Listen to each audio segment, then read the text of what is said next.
The sound of passengers boarding Flight 447 from Chicago to Seattle filled the cabin with the usual chaos. Rolling suitcases, crying babies, people arguing over overhead bin space. After 22 years as a flight attendant, I'd learned to tune it all out. Smile, greet, direct, repeat. "Welcome aboard," I said automatically to each passenger as they entered the aircraft. Then I saw him. Marcus, my ex-boyfriend, walking down the aisle toward first class with that confident stride I used to find attractive, but now only made my stomach drop. Our eyes met. His smile was cold, calculated. Not the smile of someone happy to see an old friend, but the smile of a predator who just cornered his prey. "Sophia," he said, stopping directly in front of me. What a coincidence. It wasn't a coincidence. I knew that immediately. Marcus didn't do coincidences. "Marcus?" My voice came out steady despite my racing heart. "Your seat." 3B, first class. He held up his boarding pass. "Right next to 3A. I made sure to book early." My blood ran cold. Seat 3A was in my section, the section I'd be serving for the next 6 hours. He moved past me, his hand brushing my arm in what anyone else would think was accidental, but I felt the pressure, the reminder that he could touch me whenever he wanted. I stood frozen for a moment before another passenger cleared their throat behind me. Professional. I had to be professional. I continued greeting passengers, my mind racing. How had Marcus known I'd be on this flight? How had he gotten my schedule? Then I remembered. 2 months ago, before I'd finally blocked his number, he'd asked about my routes. I'd stupidly mentioned I flew the Chicago to Seattle run most Thursdays. Stupid. So stupid. As I helped an elderly woman find her seat, I caught sight of the passenger in 2B, the seat directly behind Marcus. He was striking, mid-40s, dark hair graying at the temples, wearing an expensive black suit that screamed money and power. But what caught my attention was his stillness. While everyone else fidgeted and settled in, he sat perfectly composed, watching everything with dark, intelligent eyes. Our gazes met for a brief moment. Something flickered in his expression, awareness, assessment, before he looked away. I pushed it from my mind. I had bigger problems. Once all passengers were boarded, I began the safety demonstration. Marcus watched me the entire time, his smile never wavering. It made my skin crawl. After takeoff, I started beverage service in first class. When I reached row 3, Marcus looked up at me with mock sweetness. "Coffee, please. Black, just how you used to make it for me every morning." I poured the coffee with shaking hands, trying not to spill it. "You look tired, Sophia," he said loud enough for nearby passengers to hear. "Are you taking care of yourself?" "I'm fine, thank you." I moved to the next row, but his voice followed me. "We should talk when we land. About us. About how you just disappeared without giving me a chance to explain." I didn't respond, couldn't respond, because explaining would mean telling him and everyone within earshot that I'd disappeared because he'd put his hands around my throat during our last arguments, that I'd left while he was at work, taking only what I could carry and moved to a friend's couch until I could afford my own place. that I'd changed my number, blocked him on everything, and spent 6 months looking over my shoulder. I finished the beverage service and retreated to the galley, my hands trembling as I reorganized supplies I'd already organized. "Miss?" I turned to find the man from 2B standing there. Up close, he was even more imposing. Tall, broad-shouldered, with an air of controlled danger that should have frightened me, but somehow didn't. "Yes, sir? Can I get you something?" "Actually, I was hoping to speak with you, privately." His voice was low, cultured, with a slight accent I couldn't place. Italian, maybe. I'm working right now. "I understand, but I think you'll want to hear what I have to say. About the passenger in 3B. My breath caught. "I don't know what you—" He heard what he said to you. Not just the public comments, but what he whispered when you poured his coffee. "When this plane lands, you're mine again, and you'll pay for every day you made me wait." Oh God, I'd hoped no one had heard that. Marcus had said it so quietly, his hand gripping my wrist under the tray. "How did you—" "I make it my business to hear things people don't want heard." He extended his hand. "Dante Caruso, and before you worry, I'm not a threat to you. Quite the opposite." I shook his hand hesitantly. "Sophia Martinez." "I know. Your name tag." A slight smile. "Miss Martinez, I'm going to ask you a question, and I need you to answer honestly. Are you safe with that man?" Tears pricked my eyes. No one had asked me that. Not directly. Not like they actually cared about the answer. "No," I whispered. "But there's nothing I can do. We're on a plane, I have to work, and when we land—" "When you land, you'll be under my protection. That is, if you'll accept it." I stared at him. "Why would you help me? You don't even know me." Dante's expression hardened. "I know his type. I've seen what men like him do to women, and I have a rule.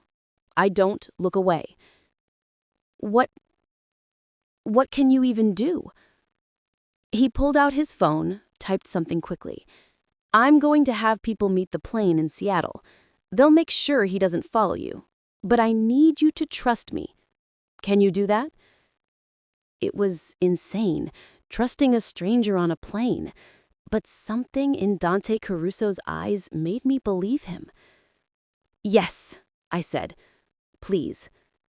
"Good. For now, continue your service normally. If he bothers you again, signal me." He gestured to his call button. "I'll handle it from there." I nodded, still processing that this was actually happening. As I returned to my duties, I felt Marcus's eyes on me. But I also felt something else. Dante's presence behind him, a silent sentinel. An hour into the flight, Marcus called me over again. "Sophia, sweetheart, I need to use the restroom, but I want you to know I'll be thinking about our conversation, about what happens when we land." I didn't respond, but Dante's call button lit up immediately. "Yes, sir?" I asked, turning to him. "I'd like another water, please. And perhaps you could check if the captain needs anything. I'm sure he'd appreciate your attention." It was an excuse, a reason to leave the cabin. "Of course." I went to the cockpit, knocked, and Captain Richards opened the door. "Everything okay, Sophia? You look pale." I wasn't sure what to say. "There's a passenger situation. Nothing urgent, but—" "The guy in 3B? Richards grimaced. "Yeah, I saw him board. Recognized him from a complaint file. Previous flight attendant reported him for harassment. Unfortunately, nothing actionable." My heart sunk. Of course Marcus had done this before. "I'll keep an eye on the situation," Richards continued. "If he gets out of line, let me know. We can have security meet the plane." But security wouldn't stop Marcus. Not really. He was a lawyer, good at talking his way out of things, and making me seem hysterical or vindictive. When I returned to the cabin, Marcus was back in his seat, but something had changed. Dante was leaning forward slightly, speaking to him in a voice too low for me to hear. Marcus's face had gone pale. He looked scared. Whatever Dante had said, it had worked. The rest of the flight passed in tense silence. Marcus didn't call me over again, didn't make comments, barely even looked at me. He sat rigid in his seat, staring straight ahead. As we began our descent into Seattle, Dante caught my eye and gave me a slight nod. Whatever happened next, I wasn't facing it alone. After landing, I made an announcement about remaining seated until the seatbelt sign was off, then prepared for deplaning. Marcus stood immediately, gathering his things. He looked at me, and for a moment I saw the anger beneath his fear. But Dante was there, standing in the aisle between us. "Mr. Hayes," Dante said quietly. "A moment." Two large men in dark suits appeared at the front of the plane. How they'd gotten there so quickly, I had no idea. They stood blocking the exit, their presence making other passengers wait nervously. "What is this?" Marcus demanded, trying to sound confident but failing. "This is a conversation," Dante replied calmly, "about boundaries. You see, I heard everything you said to Miss Martinez during this flight, the threats, the possessive comments, the implicit violence, and I've done some research." He held up his phone, showing Marcus something I couldn't see. 3 restraining orders from previous partners, 2 dropped charges, a sealed file from when you were in law school. Quite the pattern, Mr. Hayes. Marcus's face went white. "You can't." "I can, and I have. Now, here's what's going to happen. You're going to walk off this plane, get your luggage, and leave this airport. You will not follow Miss Martinez. You will not contact her. You will not even think about her." "You can't tell me what to do," Marcus said, but his voice shook. Dante stepped closer. "I'm Dante Caruso. Perhaps you have heard the name." Whatever that name meant, it had an immediate effect. Marcus actually stepped back, his eyes widening. "Now, do we have an understanding?" Marcus looked at me, then at Dante, then at the 2 men blocking the exit. For the first time since I had known him, he looked truly defeated. "Fine," he muttered, "but this isn't—" "It is over," Dante interrupted. "Gentlemen, escort Mr. Hayes to baggage claim and ensure he leaves the premises." The 2 men moved forward. Marcus left without another word, shoulders hunched, the fight completely gone from him. I stood there shaking, unable to process what had just happened. "Miss Martinez," Dante said gently, "are you all right?" I don't understand. What did you say to him? Who are you really?" "Let's say I'm someone who has resources and uses them to help people when I can." He handed me a card. "This has my personal number. If he contacts you again, any way, any time, you call me. Understood?" I looked at the card. Simple, black with embossed lettering, Dante Caruso, and a phone number. "Why are you doing this?" I asked again. His expression softened. "Because someone should have done it for my sister 20 years ago. And because you deserve to feel safe." After all passengers had deplaned, I finished my post-flight duties in a daze. Captain Richards asked if I was okay. I nodded, not trusting my voice. As I finally left the aircraft, rolling my small suitcase through the terminal, I saw Dante waiting near the gate. "I wanted to make sure you got to your car safely, if that's all right." It should have felt strange, a passenger waiting for me, but after everything, I was grateful. "I'd take the employee shuttle. to the parking lot, and then I'll walk you to the shuttle stop." We walked in silence through the terminal. When we reached the shuttle area, Dante turned to me. "Sophia, may I call you Sophia?" I nodded. "What Marcus did to you, what he was planning to do, none of that was your fault. You know that, right?"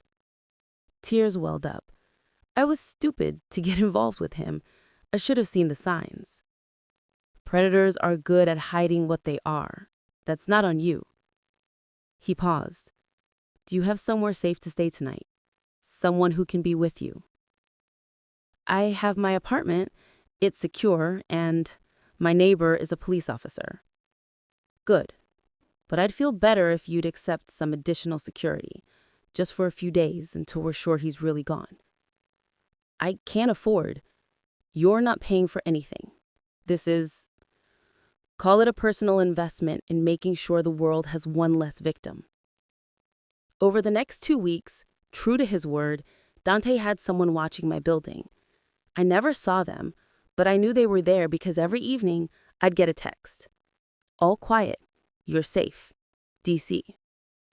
And then Dante started appearing in my life in other ways.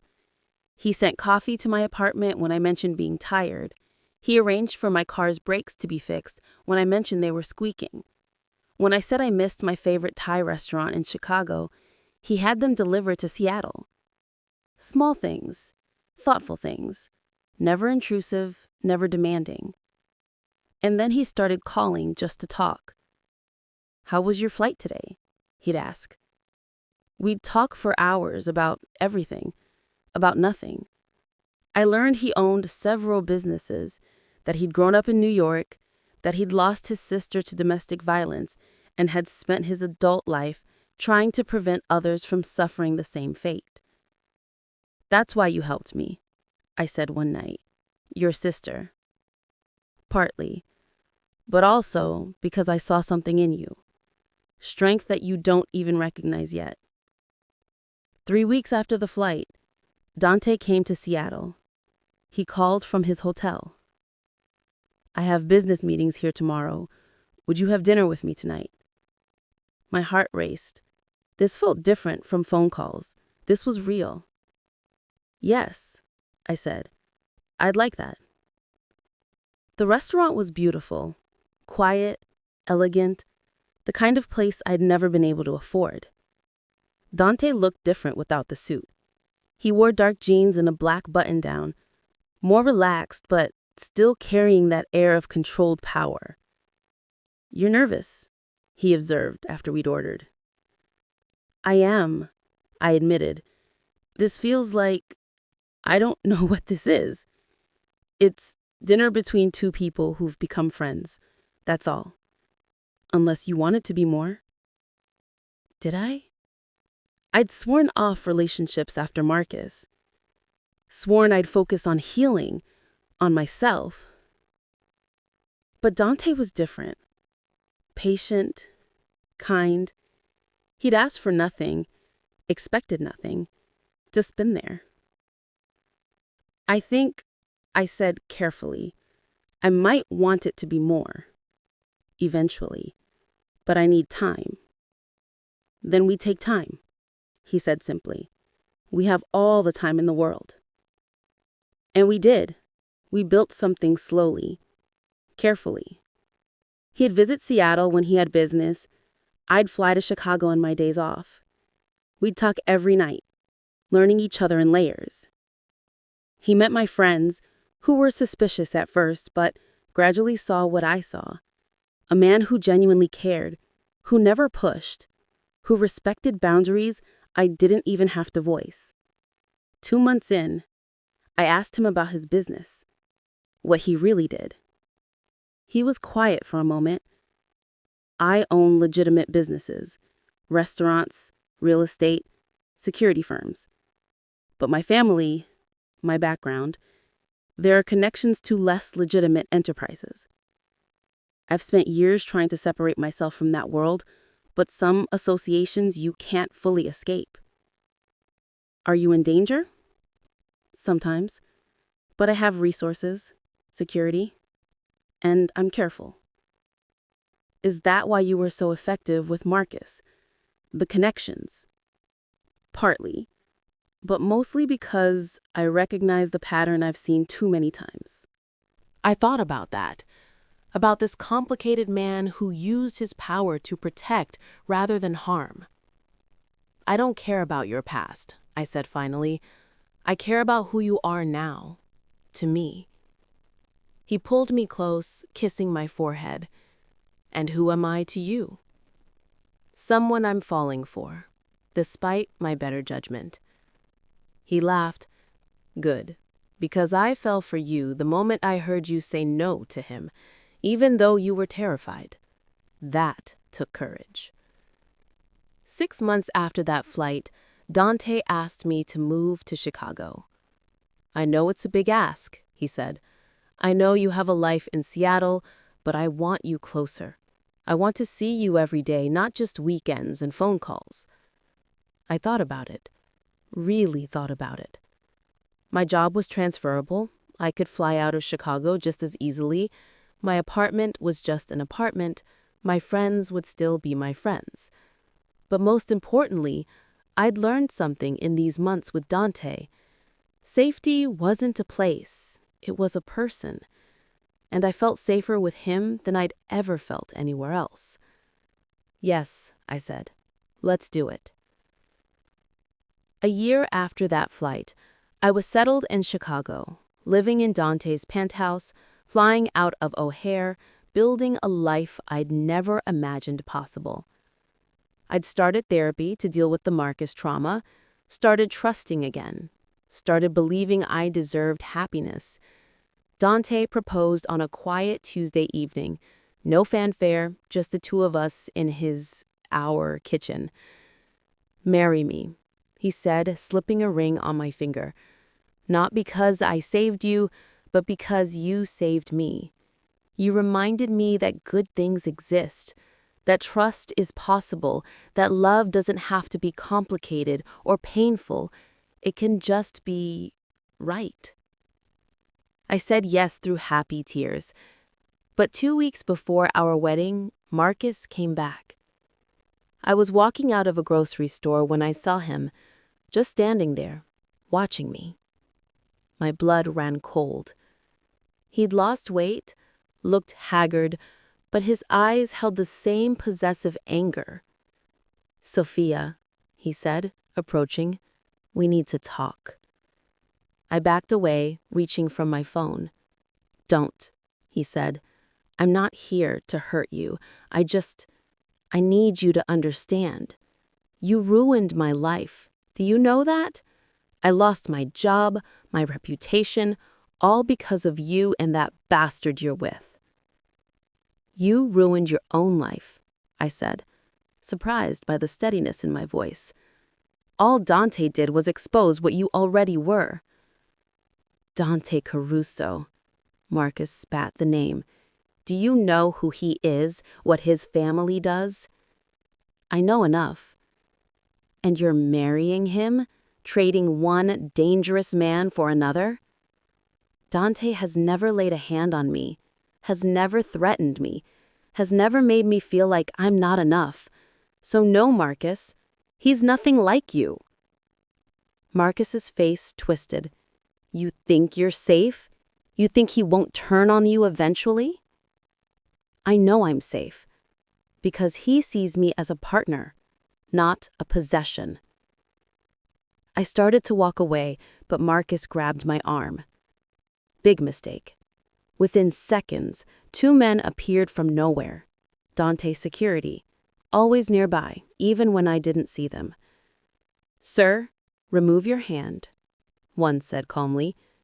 Marcus let go, stumbling back. And then Dante was there, his car pulling up, him stepping out with that controlled fury I'd only seen once before. Hayes, he said, his voice like ice. We had an agreement. I haven't contacted her, I just happened to be here. Bullshit. You've been following her for 3 days? Did you think I wouldn't know? My heart sunk. 3 days? He'd been following me for 3 days? Dante stepped closer to Marcus. Here's what's going to happen. You're going to get in that car. He gestured to a black SUV that had pulled up. And my associates are going to drive you to a rehabilitation facility I've arranged. You'll spend the next 6 months getting the help you clearly need. You can't force me. Actually, I can. See, I have video of you violating the restraining orders Sophia filed last year. Video of you assaulting her just now. I could have you arrested right now. Or you can accept treatment. Your choice. Marcus looked between Dante, the security men, and the SUV. Treatment, he finally muttered. After he was driven away, Dante turned to me. Are you all right? 3 days? He'd been following me for 3 days? I had him under surveillance the moment he left Seattle. I knew he'd come back eventually. Men like him always do. He pulled me close. I'm sorry you had to see him. But it's done now. Really done. You're sending him to rehab? A very good, very secure facility that specializes in anger management and behavioral therapy. Will it fix him? Maybe not, but it will keep him away from you. And who knows, maybe he'll actually get help. I leaned into him, feeling the last piece of fear finally release. Thank you, I whispered, for everything. For seeing me, for protecting me, for loving me. Always, he promised. That's what you do for the person you love. You protect them, even from ghosts. 2 weeks before our wedding, everything fell apart. I was leaving school one afternoon, my students' artwork rolled up under my arm, thinking about flower arrangements and seating charts, when a woman approached me in the parking lot. She was professional, mid-30s, wearing a tailored suit that screamed lawyer. Ms. Martinez. Sophia Martinez? I stopped, immediately on guard. Yes? My name is Jennifer Hayes. I'm Marcus Hayes' sister. She held up her hands in a peaceful gesture. Please, don't run. I'm not here to threaten you. I'm here to warn you. My heart hammered. Warn me about what? About the man you're planning to marry. I started walking toward my car.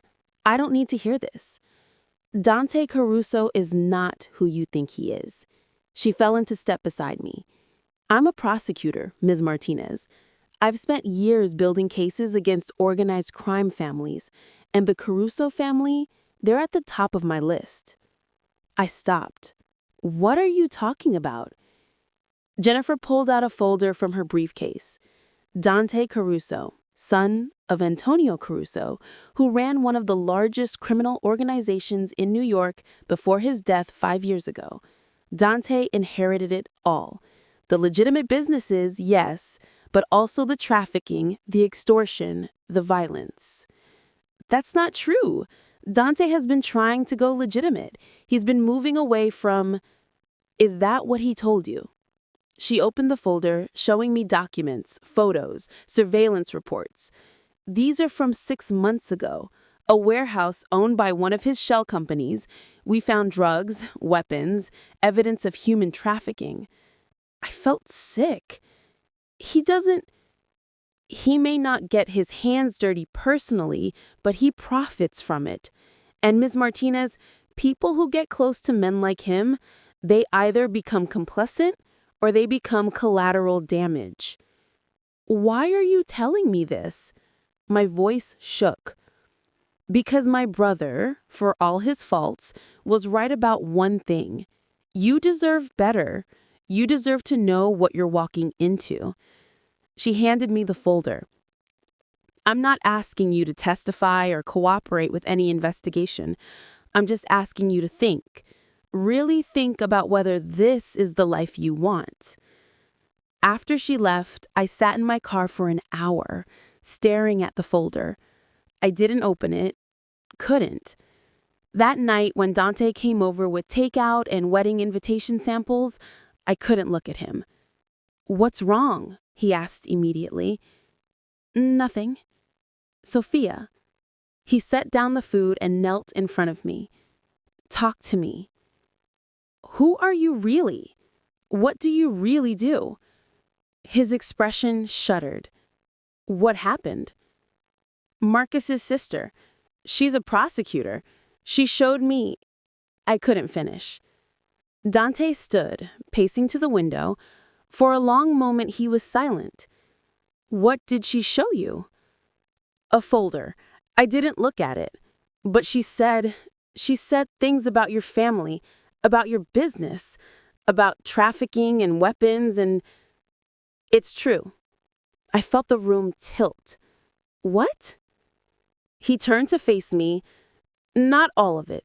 Not the way she probably presented it, but yes, my family's businesses, some of them operate in gray areas, some in completely illegal territory."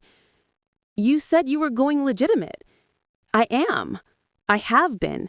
For 5 years, since my father died, I've been systematically divesting from anything criminal, selling off operations, severing connections, reinvesting in legitimate enterprises." He ran a hand through his hair.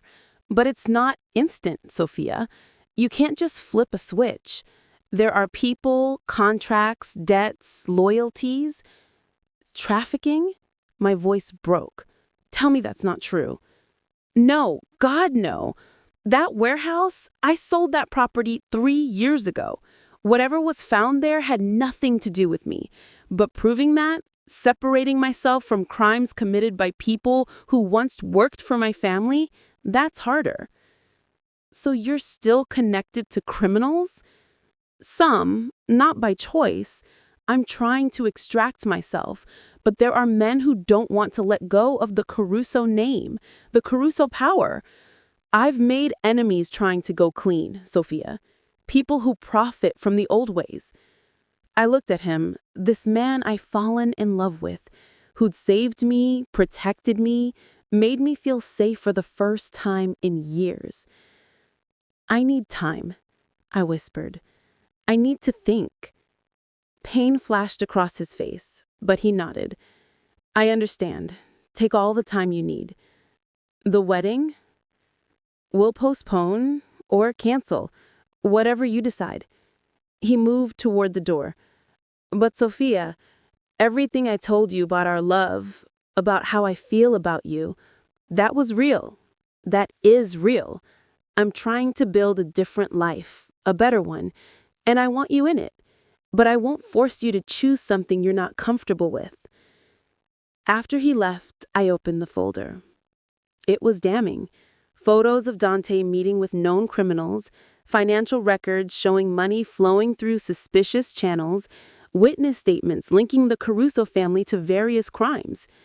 But as I read more carefully, I noticed something.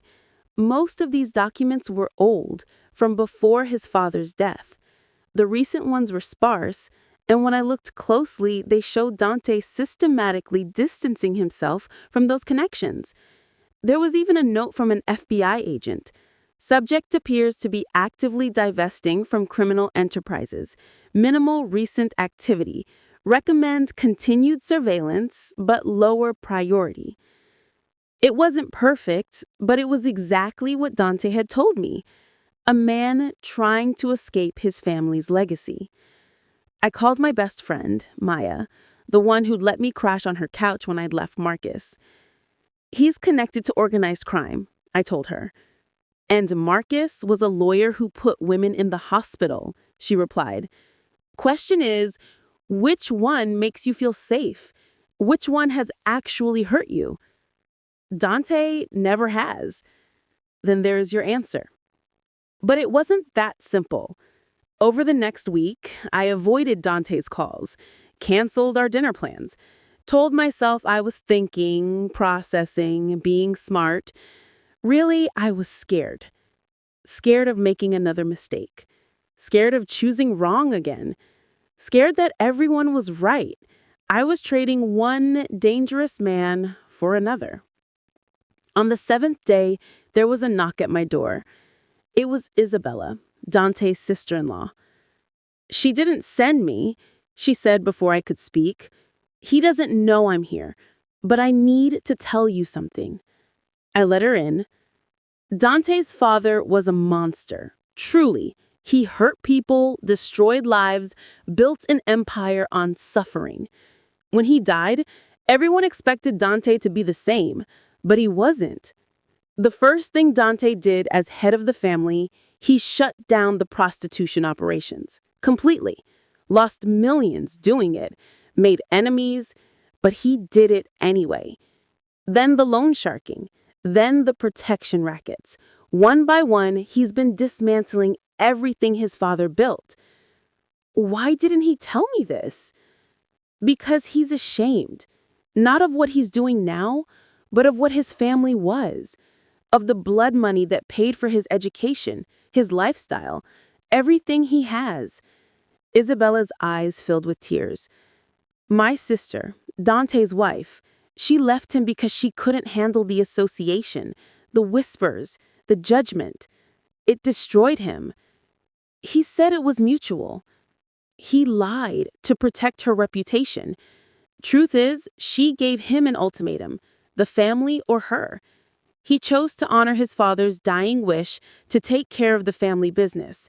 She left, and he's carried that guilt ever since. Isabella took my hand. Dante loves you, Sophia, more than he loved her, I think, because he sees you as strong enough to understand, strong enough to handle the truth. But if you can't, if this is too much, then walk away now. Because if you marry him and then leave, it'll break him completely. After she left, I sat with that weight. This wasn't just about my fear. It was about Dante's heart, his hope, his attempt to build something good from something rotten. That night, I finally called him. Hello? His voice was rough, like he hadn't slept. I read the whole folder, every page. Silence. And I talked to Isabella. And I've spent 7 days thinking about who you are versus what your family was. Sophia, let me finish. I'm scared. I'm terrified, actually, of making another mistake, of choosing wrong again, of trusting someone who'll hurt me. I took a breath. But here's what I know. Marcus hurt me from the beginning. You've only ever protected me. Marcus lied. You've been honest even when it hurts. Marcus wanted to own me. You want to partner with me. What are you saying? I'm saying the wedding is in 2 weeks, and I'll be there if you still want me. The sound he made was half laugh, half sob. If I still want you? Sophia, you're all I want. You're the reason I'm fighting so hard to be better. Then keep fighting. Keep going legitimate. Keep being the man who overheard a threat and decided to help a stranger. I will. I promise you, I will. And Dante, no more secrets. If something comes up, if there's trouble, you tell me. We face it together. Together, he agreed. Always. When we hung up, I felt lighter than I had in days. Was this risky? Yes. Was I walking into a complicated situation? Absolutely. But I was doing it with my eyes open, with full knowledge, with choice. And that made all the difference. The next morning, I returned Jennifer Hayes. Our wedding was small, just close friends and family in Dante's sister's memory garden. Yes, he'd built one, a beautiful space dedicated to her memory and to all women who'd suffered what she had. Isabella, Dante's sister-in-law, sobbed through the whole ceremony. "You're so good for him," she told me afterward. "He's been alone for so long, carrying so much guilt. You brought him back to life." As Dante and I danced our first dance, he whispered, "Do you remember what you said to me on the plane when I asked if you was safe?" I said no. And now? I looked up at him, this man who'd overheard a threat and decided to act, who'd become my protector, my friend, my love. Now, I'm safer than I've ever been. Not because you protect me, though you do, but because you taught me to protect myself, to recognize my worth, to never settle for less than I deserve. Good, he said, pulling me closer, because you deserve everything. And as we swayed to the music, surrounded by people who loved us, I realized something. Sometimes the worst moments of your life lead you exactly where you need to be. Marcus's threats had brought me to that plane. Fear had kept me silent, but courage, mine and Dante's, had started something beautiful. Love doesn't always arrive the way you expect. Sometimes it comes in the form of a stranger in seat 2B, quietly listening, deciding to act, changing everything. Dante Caruso hadn't just saved me that day. He'd shown me I was worth saving.